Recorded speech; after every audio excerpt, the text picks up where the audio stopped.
Hello, and welcome to the Scott Mize Show, a podcast focused on health, diet, bodybuilding, and philosophy. I interview experts, doctors, coaches, and N=1 case studies to answer your questions about improving health, achieving your best physique, and making sustainable progress. We'll cover topics from carnivore and ketogenic diets, to bodybuilding, to life philosophy, and everything in between. Enjoy the show. Are you looking to lose fat, gain muscle, or improve your health, or all of the above? Interested in working with me one-on-one?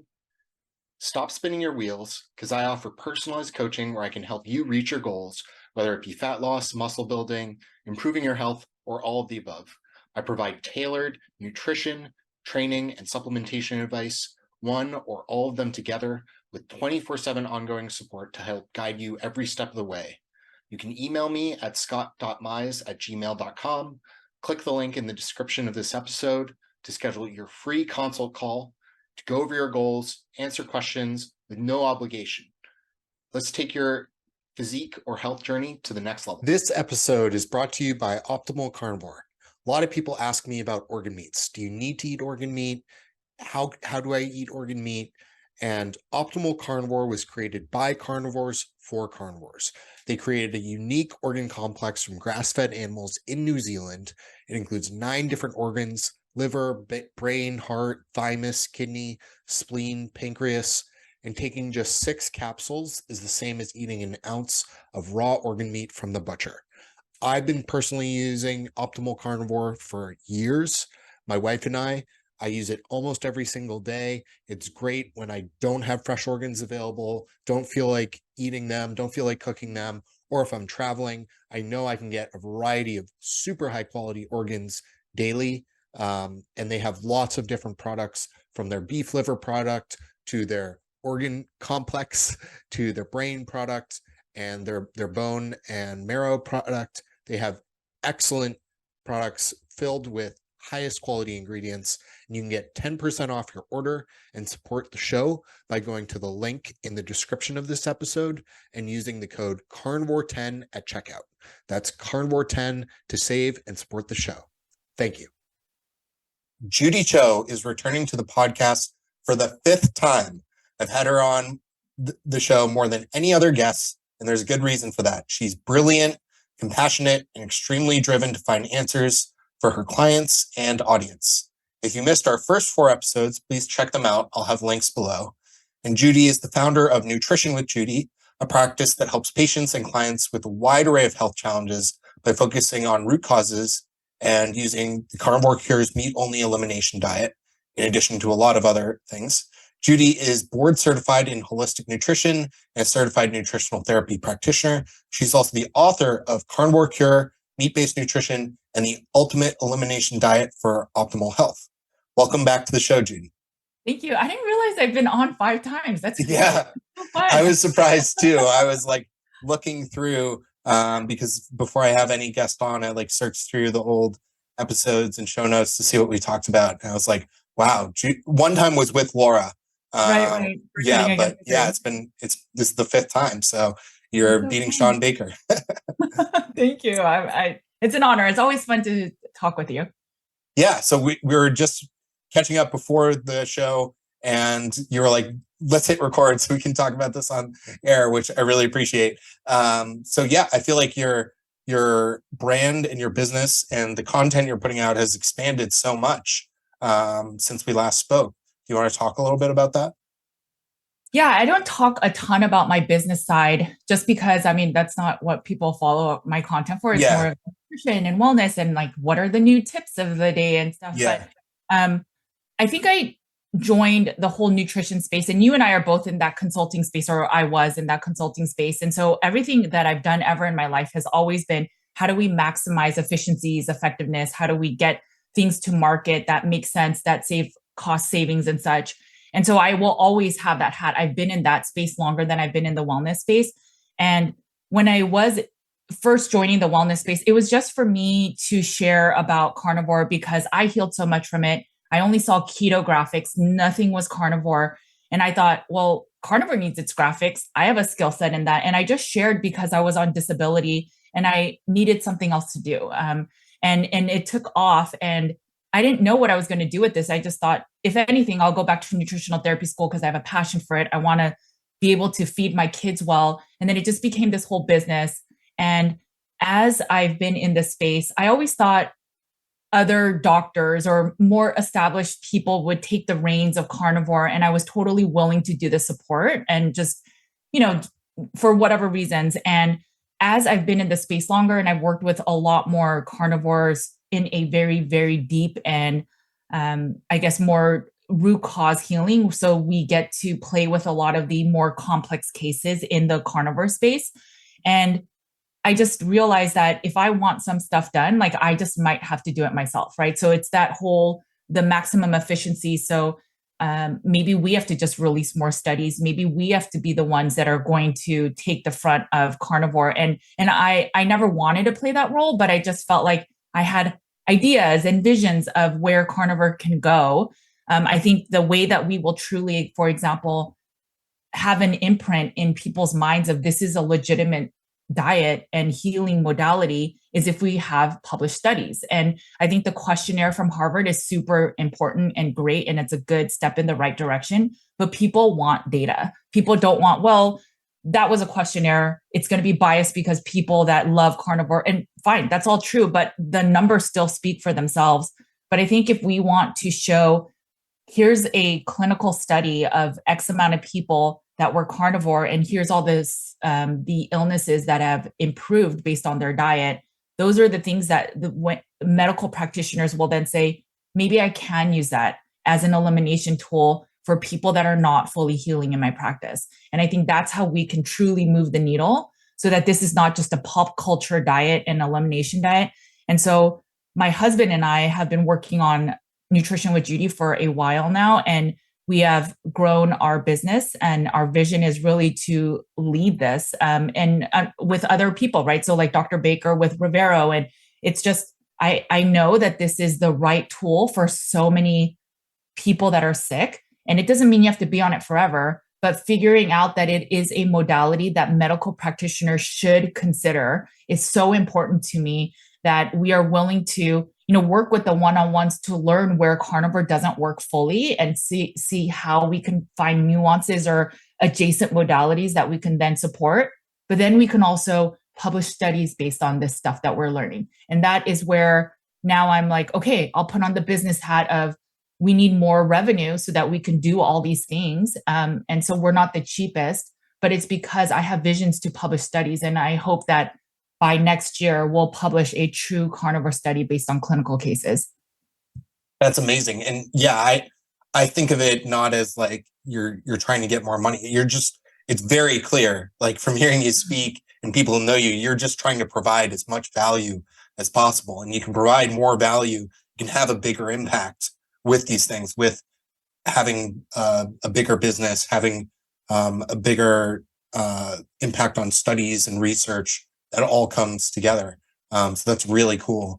And one thing you've spoken about a lot, Judy, in your recent content and really from the beginning is root cause healing. Can you explain what root cause healing means to you and like what a practical example of that is? Yeah. So right before I say that, one thing I just want to say is at a certain point in my practice, I was telling my husband, I'm good with where we are. And I now want to just kind of coast. Yeah. And he made this thing about, I know you don't really care that much about money, just because when I was a consultant, I did very well for myself, but I was in the darkest places. I was super depressed, all of those things. And I just thought, okay, I hit every materialistic thing I wanted, but why am I so unhappy? Yeah. And so I realized that money, yes, you need money. There's no question about that. And not having money, the Maslow's hierarchy of needs, you will be completely unwell, and lots of things you'll feel duress and lots of other things. But once you have money, whether you have like the normal amount that you could survive off of versus like being a bazillionaire, there's not a big differentiator in terms of happiness. And I fully understand that because I went through that whole journey. So for me, it was never about money, assuming that we can, take care of our home and cost needs. But my husband made a point of, you want to do all these things and you want to sort of change the world or help people change the world. You need money to do that. And I think it's when he turned that and talks about like Bill Gates and the like how people can change, I think that's when the flip switched for me, where or the switch turned for me, and I realized, okay, I get it now. And so if we really want to make an impact, we have to work towards getting finances and getting other things, because that's how you're going to make movements. It's not just my little itty bitty practice serving 100 carnivore clients that will move the needle for them. But if we really want to move the needle in our society, we need to do bigger things. And so if God put me up to this, like, I'll do it. So anyways, so yeah, that's really well said. Totally Okay. agree. And I can absolutely relate to that coming from a consulting background too. And so that all said, root cause healing is really just not using anything as BandAids long-term. So it's really just getting to, why is there a hormone imbalance? Why is there a gut imbalance? Why are you not sleeping? You know, why do we need these BandAids, whether it's like a supplement, whether it's protocols, whether it's even the carnivore diet? Why do we need these BandAids to be our best? And then without them, we don't feel as good. And I just think that our body always has a biofeedback where it's basically sharing, this is imbalanced because something's wrong. And it is then our brain's duty to figure out, well, what is more root cause that's the issue. And so when being in the carnivore space, for me, my diet was my root cause issue, maybe with some gut imbalances, maybe with some therapy and stuff that I needed. But when I started in practice using carnivore and the all meat elimination diet, I saw there was a subset that wasn't fully healing. And that's when I realized, for those people, carnivore is more of a Band-Aid, because when they're on it and super strict or super perfect, they feel better a little bit, but not enough. And so that's when we would dig more and consider, maybe it's environment, maybe it's your lifestyle stressors, maybe it's trauma from your past. And root cause is truly just figuring out for your individual case, what is wrong that's causing you to not be like the average person that can eat McDonald's and Pizza Hut and be kind of relatively healthy. Yeah, I think that's such an awesome approach, and something that's not talked about enough in this community. It's like kind of like, you know, carnivore will cure all, or if you're not getting results, you must be doing something wrong with the diet. But I think carnivore is a huge stepping stone for a lot of people. It can make a massive difference, but it doesn't get everyone all the way there. Right. And so being able to cover some of these other things is really important. And one thing you've talked about a lot recently on your channel, and it seems like you faced pushback for it, I'd love to ask you why, is chronic inflammation and SIRS. Can you talk about first what it is, if any of the listeners aren't familiar, why you've decided to focus on it, and we can go from there.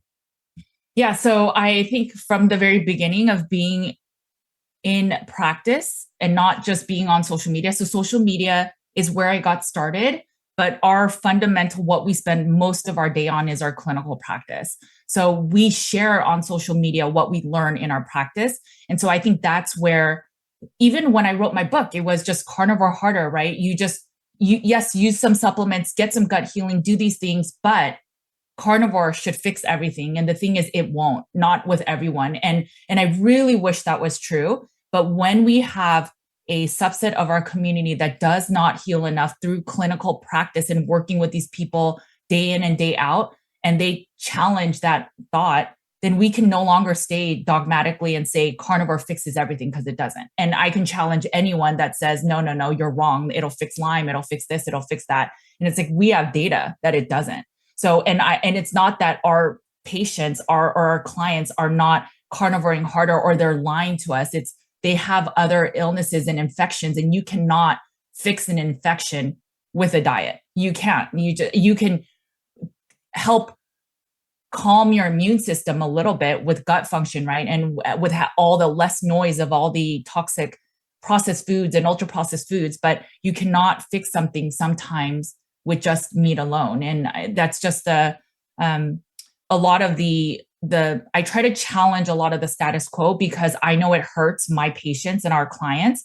And so then I know that then there's people that we don't work with in our community that hear all the miraculous stories and want to, I know that this diet will fix XYZ I have. And then when they don't have that, they think that they're not good enough, that it's the diet, that they're not doing it right enough. And that's why they're unwell. And I want to challenge it of, let's not be dogmatic. This diet is very, very powerful and strong and all the benefits that we've all seen ourselves. But sometimes we also need other modalities, and we should be open and okay to that, rather than saying, no, you need a carnivore harder. You need to remove the seasonings. You need to remove the sweeteners. You need to remove the coffee. It's not just that we're drinking a cup of coffee that we're still sick. Like, just if we take a second away and just logically think about that, it doesn't make sense. The average person drinks coffee and they're decently okay. So do you really think that your chronic illness is not removed because of coffee alone? And so that's where I challenge.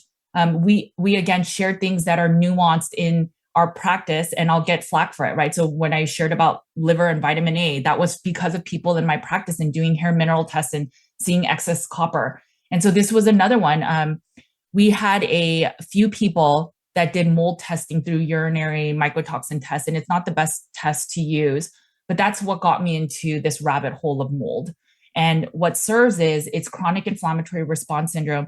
And just the super basic version of it is that it's your immune system has gone awry. So your immune system is trying to release messengers through cytokines to let the body know, hey, you need to remove toxins from your body. But there's a subset, it's like 24%. I challenge and wonder if it's even more of the population than that is actually suffering with this chronic inflammatory response syndrome. So when they are exposed to mold, when they're exposed to like Lyme and they go through treatment, maybe they can't detox the die off. And so there's just a subset of the community that will get sick. There's like a certain trigger in their life, or maybe it's that they were always kind of ill when they're younger and then something blew up. Maybe they got COVID and they are sicker than ever. And now it just doesn't shut off. And maybe carnivore doesn't work as good as before. I'll hear people say, I cheated during Christmas and now carnivore doesn't work as well. And it's just like, or there's something more underlying and now your immune system can't hang with it as it did with carnivore. So I think that's when you should dig deeper. And we're finding that a subset of the carnivore community, you're unwell enough that you're willing to go meat only. And once you go meat only, there's a lot of people that will feel so much better. But for some people, they'll hit a wall and some people will just never get better. And obviously you have to be honest with yourself. Are you doing the diet strictly enough or well enough? But beyond that, after 3-6 months, if you're not moving the needle enough, I would consider your environment. And that's what SIRS is. It's basically chronic inflammation that stems from water damaged buildings. So if you think about it, I like to give the example of a fish in a fish tank. So if you're a fish, you eat the best foods. Yes, you will strengthen your fishiness, right?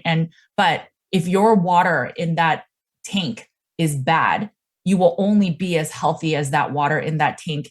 And I think that since COVID, since being in our homes, since being in our place long, and we're indoors so much more, I wonder how much of our illness is also the environment, and we're making our bodies stronger, but we're breathing in nonstop, whether it's VOCs, whether it's the water damage, the bacteria, the mycotoxins, the mold spores that are in the air, and we're breathing that in. I mean, we get COVID from breathing in, right? So what if there's bacteria and not so healthy stuff in your homes because we had water damage that was growing, and these are all living organisms. And then it makes us sick and we just think, oh, it's the food that we're eating, the food. And at a certain point, if we're honest with ourselves and our diet is relatively clean, maybe it's actually the environment that we should also be looking into. Yeah, absolutely. I've certainly found that myself and with people I've worked with. And you mentioned the urine test for microtoxins from mold. What are some of the other ways you like to test with your clients for chronic inflammation? Yeah, so the urine test is not ideal. And the basic reason is, so we will still occasionally use it as just a additional test to measure, but it's not ideal because we release mycotoxins. Say that we ate grains and the grains had some level of mycotoxins. If you pee out that and you just happen to take the test at that time, there might be some level of mycotoxins or mold from that food in your urine. but you don't know if that was a healthy response because you had something that was contaminated. There's no measure, right? Other than that you are peeing that out. It could be that you're sick from mold, but it could also be that you're just having a healthy response. There's no control in that sense. And you don't know what you were like a week ago or a month later. So that's where that, and it's also not just evidence-based. The chronic inflammatory response syndrome that Dr. Shoemaker has researched and published is more based on blood work. So the first way to really test if you're suffering from this is if you have the symptomology. There's 13 symptom clusters. I'll give you the link if you want to put in the show notes, but there's a simple vision test you do. And it's, I think it's like $15. You just test, you could test on your computer. And if you're not able to see these squiggly lines, that can be an indicator you failed your vision test. And then there's symptom clusters. Like, do you fit into 8 of the symptom clusters that are present? And so if you failed the vision and you fit into the symptom clusters, the next step is to do blood work. The blood work is not cheap. Each marker generally costs about $100. So you can always do a subset of it. But if you, have the genetic markers, so if you fall into that 24% of the population, there's a high chance you're suffering from this illness. And then there are cytokine or inflammatory markers we test for. So as much as people say this is not a real disease or mold is everywhere, explain to me why your TGF-beta1, which is a cytokine, why your MMP9 is high, or your there's an interesting one is your ADH marker, which is your antidiuretic hormone. That marker, when it's low, causes the inability for your kidneys to retain water. So you're always thirsty. You're peeing it out though constantly because your ADH is not high enough. And so I wonder with carnivores that say, I can never balance my minerals, is it that you're not eating carbs, so you're retaining less water already as it is? And then now you're noticing that you're always having leg cramps or you're having mineral imbalances, no matter what you do in the carnivore space of taking mineral supplements or drops, or it's salt or calcium or magnesium or potassium, nothing is balancing it. Maybe you're that much closer to root cause. And so maybe you test your ADH vasopressin. It's a marker you can go to LabCorp and test. And if that marker is low, it doesn't matter what mineral you're taking, you have to rebalance that hormone. And oftentimes that's low because of this chronic inflammatory response syndrome. So I just wonder, a lot of the people that then say, see, I add carbs and now my minerals balance. No. How do you know it's just that you're retaining more water and so you don't feel the mineral imbalance? And these are the things I challenge. And we have data now, like that I can back what I'm sharing. Yeah. And you've talked more and more about minerals and electrolytes. What do you think are some of the things that people commonly get wrong with electrolytes on a ketogenic or carnivore diet? So there's 4 macro minerals. It's calcium, magnesium, potassium, and sodium. And then what we find with the hair mineral test, so basically, I know some people say that it's not the most accurate test, so be it, but it's supposed to see 3 to 4 months of your intercellular function of your minerals. So what we find is there's basically 2 types of mineral metabolizers. And so there's like fast oxidizers and slow. And so all that means is when you're fast, you burn through your minerals faster. And then when you're slow, it takes longer. So these people are also on the more slow metabolism, hypothyroid. And so what we find is majority of the people fall into the slow metabolizers. And those people probably need a little bit more salt and they need a little bit more of the minerals. Whereas the fast metabolizers, what we found, I know it sounds logically, it doesn't make sense. Like as a fast metabolizer, you would think that you would go through salt faster, but we find for some reason that the fast metabolizers actually need less salt. So I wonder, again, it's that nuance of, I wonder if that's why carnivores split with salt, right? Some people say, I do so well with salt, or I need extra salt. And then there's some people that say, oh, I do better with less salt. I wonder if it's just the metabolism that's different. And so both can be hold true. Yeah, sorry to interrupt. I was just going to say, fine. If you look at research, there's a lot of research on caffeine metabolism. And a lot of the research, when I was looking at it, because I was trying to understand, like, how does this affect how long caffeine can stay in your system? And I was frustrated because I was just finding all this research showing, like, based on your caffeine metabolism, how much do people drink? And it was interesting. It was the same thing. People with a fast caffeine metabolism often prefer and need less caffeine because they feel the effect so quickly and so strongly. So yeah, it's kind of counterintuitive. You might think that people with a fast metabolism would need more because it's getting processed, but actually they end up needing less. So it's interesting that it's similar with salt. Right, right. So it just depends. And that's why I always say, like, more than what you see online, more than what some big advocate or MD or practitioner or even myself or yourself say, try it yourself, dabble, do a food and mood journal and figure out what makes sense for you. And then at a certain point, if you know in honest, earnest self that carnivore is not working enough, where the diet, you can't get a more perfect diet than carnivore in terms of elimination, right? So if carnivore is not moving the needle enough, you're eating sufficiently, you're eating sufficient fat, you're eating maybe multiple times a day, so you're not just stuck on OMAD.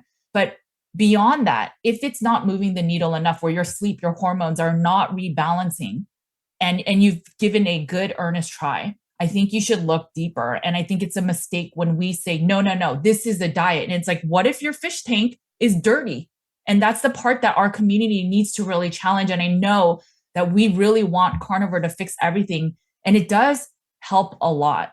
But I think it's a big, major milestone. And if not the only milestone for many people. But beyond that, you have to wonder, I mean, if our environment is dirty, then we're just going to be only as good as the environment plus our diet. Yeah. And what are some of the ways in which the first steps you take with clients or patients to correct for environment or try to lower chronic inflammation, assuming they're already using a well-formulated carnivore diet? Yeah, so the first step of the Dr. Shoemaker's or the SIRS protocol, Shoemaker protocol, is that you clean your environment. That is very expensive and tricky. So if you can't fix where you're staying, maybe you make a room very clean. So you make sure that there's no evidence of water damage ever in that place. You don't have like an old AC or HVAC unit that's blowing in moldy spores. That's a very common issue that people will change their HVACs or change their filters, but never look inside the unit to see, is there actually mold growth? And then it's just blowing that mold into your homes all the time. And then get an air filter, a quality air filter or purifier that will provide clean air in that room. And so you create like a safe haven if you can't fix your home, and then you can start healing there. And then you have to work with a practitioner to go through the whole Shoemaker protocol, just because there are binders and other peptides that are prescription grade. So that's that nuance. Not all the general supplement binders will work. And we have seen that again with the data of the blood work we pull from people. We've seen people on glutathione, activated charcoal, bentonite clays, silica, a lot of these binders that can help a little bit, and they'll make you feel a little bit better because maybe you're pulling heavy metals, maybe you're pulling other toxins in your system, but it will not get to that root cause of chronic inflammation. And I know some of our community will say, well, I don't have chronic inflammation. I test my insulin, I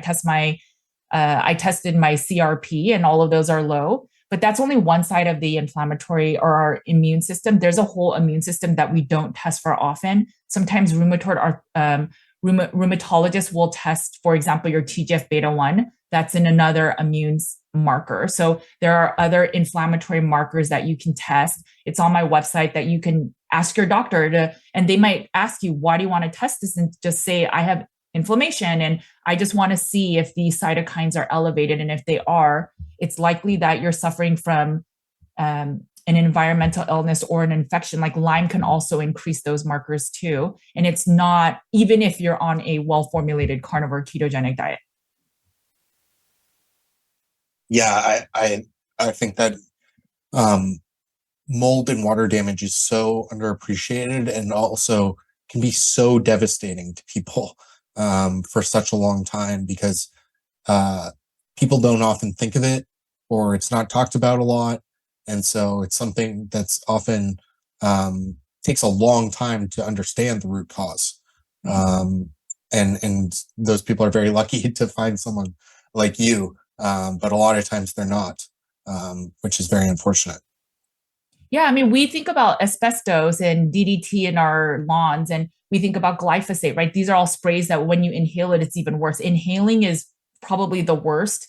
than other mechanisms like compared to digestion, because hopefully your digestive tract will kill a lot of the pathogens. So if you think about that, then what about mold or other things that are in our homes? I mean, some people are sensitive to new paint smells, and it's because maybe you're not detoxing as well. Your liver and kidney functions need more support. And I just think at a certain point, our community is doing a disservice when we say it's just the diet, carnivore harder, do this harder. And it doesn't even have to be carnivore. It could be keto, it could be paleo. It is not always just the diet. If your environment, even if it's the school or the office building you're living in or breathing in for 8 hours a day, if it is not a clean building. I mean, we think about toxic fumes, right? Of like when we're building things or making things and we say, oh, those are so toxic. Your natural environment can be breeding toxic things. And it's not to fearmonger, but it's just if you're not well enough, like it's true, you cannot get rid of all molds, but it's kind of like that carb tolerance that we talk about a lot in our community. So some people will add in carbs. So then the question is, well, how many carbs can I add in? And it's just whatever amount of grams of carbs you can tolerate that will still keep your blood sugar balanced, right? And so that would be that carb tolerance. So I think it's the same thing for mold. With mold, it's very much, it's not about removing all mold, because you're right, it's impossible to remove all mold, but it's what level of mold tolerance can you tolerate? And for some people that have been chronically ill, their place has to be pretty spick and span. I think for me, for example, I can have a little bit more and be more tolerant. And it's just finding that tolerance for your individual needs. Yeah.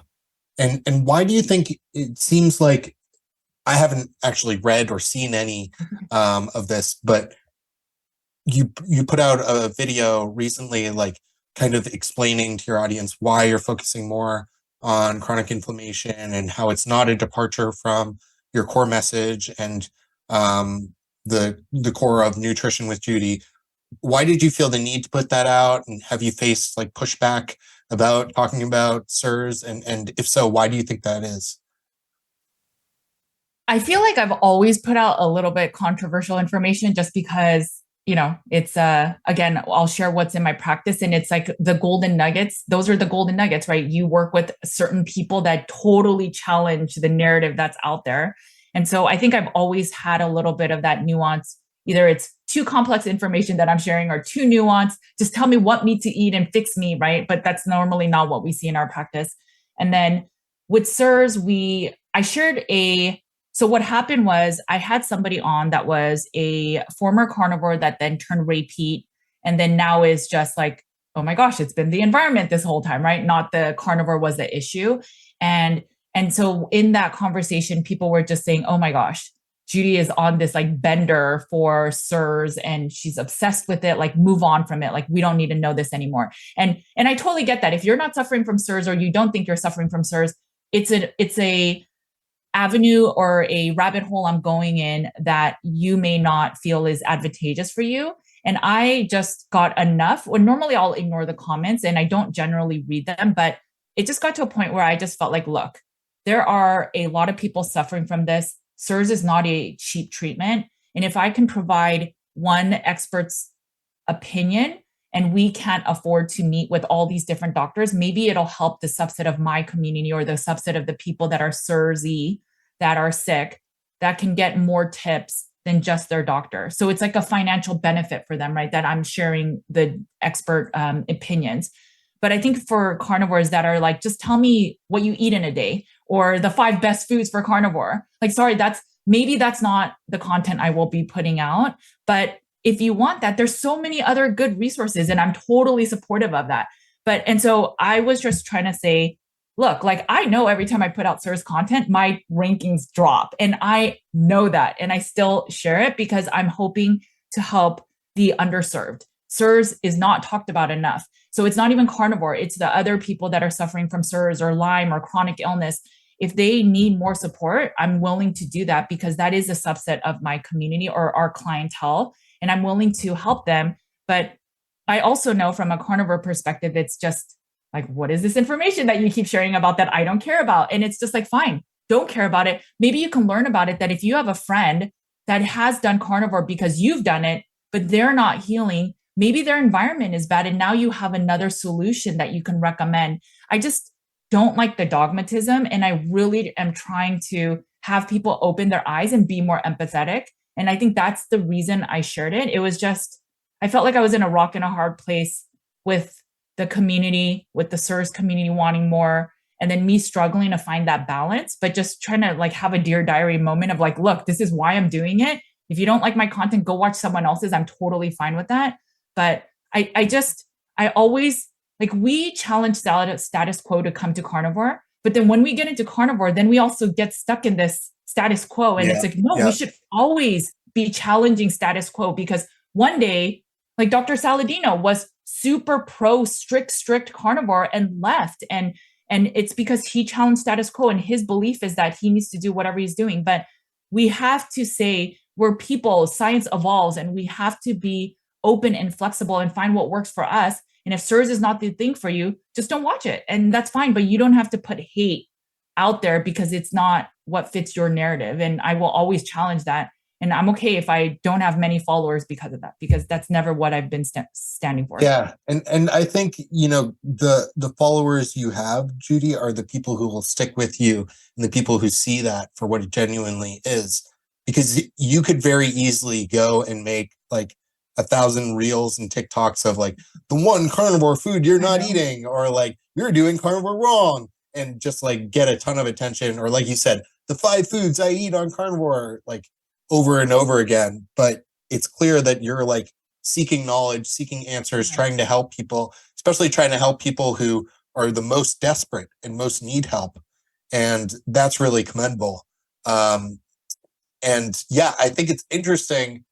As you were saying that, I was thinking, yes, carnivore takes like a certain level of questioning dogma to get into it, and open-mindedness, but also staying carnivore, like the people like you and I and everyone else who's stuck with a carnivore diet. You also have to be a bit rigid and a bit like closed off, because everyone is telling you, no, this is wrong. No, you're going to get heart disease. And so to a certain extent, you have to be like very dedicated and like just focused on like doing you and doing the carnivore diet and sticking with it for a long period of time. I think a lot of the people that the diet attracts, or people who get success using that mentality, then apply it to a lot of other new ideas, like, SIRS and other things. They're like, no, that's noise. I'm focusing on doing carnivore. Carnivore is the only thing that matters, blah, blah, blah. And so, yeah, it's really interesting, like the mentalities behind some of these things. Because I agree, it can be tricky, and it's hard to like be intellectually honest with yourself and stay open-minded at the right times. Yeah, I think it's not an accident that a lot of carnivores were plant-based before, or vegan or vegetarian, right? It takes certain personalities. Yeah. And so all I am saying is, yes, the diet is right. But but never stop learning. Like that's my thing is, I wanted it to be perfect. I wrote Carnivore Cure. I'm done. I'm just going to rinse and repeat. But when you have people that you work individually with, and they put their hard-earned money and it's not working enough, and then we use supplements or protocols and that's not working enough, then it's like, I refuse to go, well, I'm sorry, we just don't know how to fix you. It's like, well, let's go deeper. Let's dig deeper. Let's find other things. And it was through research that I found SIRS. There was no one that came to me with it. All the mold protocols of herbals and tinctures and this and that, I tried all of those, and my clients weren't moving the needle with their mold illness through those urine tests. And it wasn't until I found SIRS and did blood work, and these people trusted me, that it's like, hey, I know this is kind of crazy. We're going out on a limb. I knew about SIRS years ago, and we just privately in our clinic were testing people and then seeing healing. And that's when I went public with it. And it was like, I'll never just share like, hey guys, I think this is a new magic pill, right? Like I won't share that until we've used it and tried it a little bit, and then share, because I know that people are trusting us with their content, and it's people's hard-earned money. So I don't want to mess with people in that way unless we have data or proof that it actually works. And for some people, they can't get into a clean building, so it gets really tricky and nuanced, or they might have other co-infections like Lyme. And when you have an infection, you have to also treat that. So one really fascinating rabbit hole I've been getting into recently is with SIRS. what happens is, just like with carnivore, it reduces your total inflammation in the body and your immune system starts functioning better. And people might start saying, I feel worse now on carnivore. And it might just be that your immune system is not in disarray anymore. And so it's getting rebalanced. And then all of a sudden the immune system's like, oh my gosh, there's a parasite in my body, or there's a bacteria, or there's something. And it finally is able to identify it because there's less noise.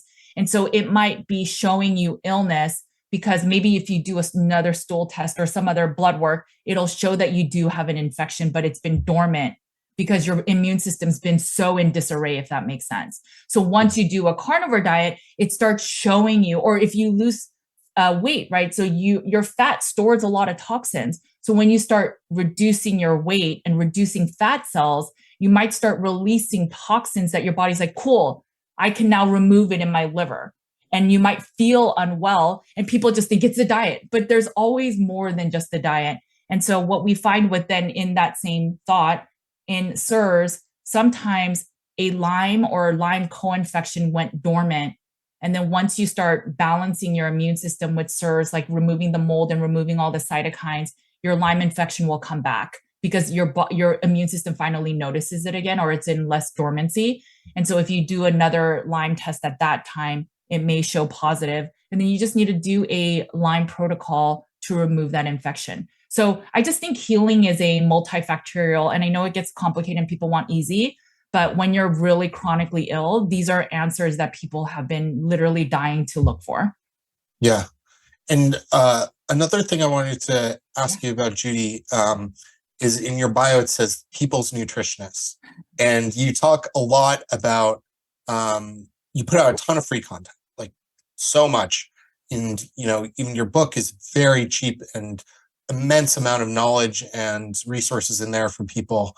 Can you talk about like your passion for making this more accessible to people? Because sometimes what I find is, people will reach out to me with a very obscure health issue, and they'll say, who should I talk to? And I'll recommend doctors in this space, and they'll say, I can't afford $1,000, $2,000 consultation fees, and I really want to help them. So can you talk about like ways that folks who aren't as financially well off and are really struggling can find answers as well? Yeah. So the reason why, one, the people's nutritionist sounded catchy, but what I try to do for a community of people that really know me is that I try to advocate for people, even though they don't see that I'm advocating for them, right? So even this mold illness, I mean, I just had somebody on that shared about why we think mold is not that harmful. And it's actually this really big conspiracy that's going on where workman's comp and insurance agencies don't want to pay out and acknowledge that they were sick because of them. So if they say mold is not that harmful, then they don't have to pay out as much. So it's like same thing with food and pharma. And I just think if we are aware of there's other evils in the space, or money, it's all about money, then we can bring more healing. And so even if people are like, oh, Judy talks about liver being bad or vitamin A, and that doesn't affect me, and it probably doesn't affect everybody, but doing that for the community, even if I get shot at for it, that's where I felt like I am doing it for the people. It's truly like, it would be easier, like you said, if I just shared 5 carnivore things, like 3 things to have better sleep. Like those are way easier, but I choose to talk about the fringes or the nuances because I really ultimately want to make carnivore a more accessible diet that can really help more people. But so working with us one-on-one isn't the cheapest. We're not as expensive as $1,000, but that's why we try to marry that with doing the Carnivore Summit for free, right? If you had time, you could have watched all those resources for free. I have worked with a publisher, and we're releasing a beginner's carnivore book. If you have ever released your own book, you will make way more money on that than publishing with the publisher. I solely did it so that people can have more accessibility to our content. And I was hoping they could distribute it wider and that they can cut breaks on printing compared to what we can do as a small shop. So I did that again for the people. And so I try to do these little things. And so my hope is that people can try carnivore relatively cheap, whether they do like those 30-day challenges, whether they get a book and they try to work on it on their own, our food and mood journal, our carnivore cures elimination diet, we have resources, all of it's free. So if people can do that, and then when it doesn't work, they can maybe then spend the money on like maybe groups, and maybe we're going to come out with the beginners group. It'll probably be like $100 a month, where it's not enough that you need to work with us yet, but maybe you get our recommendations, right? Like more than just our YouTube videos. And we're trying to make it as accessible. But my bigger hope is, again, working with just our carnivore community won't be enough. We need medical practitioners to learn about carnivore. And so that's where I think if we get studies out, and if the studies help doctors and then they figure out in their own arsenal of toolbox, oh, maybe they need to use hydrochloric acid or something, and that will get covered by insurance. That's the way to make this cheap and accessible and for the community. And so I get kind of emotional about it, but I really think that we can pave the way to get people to heal with carnivore, get it validated so that people aren't pressured by their doctors to get on statins. And hopefully this can be a lot more affordable. And just because someone's expensive or has a lot of followers in the wellness space does not mean that they have all the right answers. And that is something I've learned through the SERVs community, through the carnivore community. It's just, there has to be a heart for wanting to help people get to root cause. We will not always find the answer, but at least if you're a step closer, I call that a win. Yeah, that's fantastic. And I think that's a great message to end on, Judy. Where can folks find more about you, follow along, work with you if they want to, or find some of these excellent resources you put out?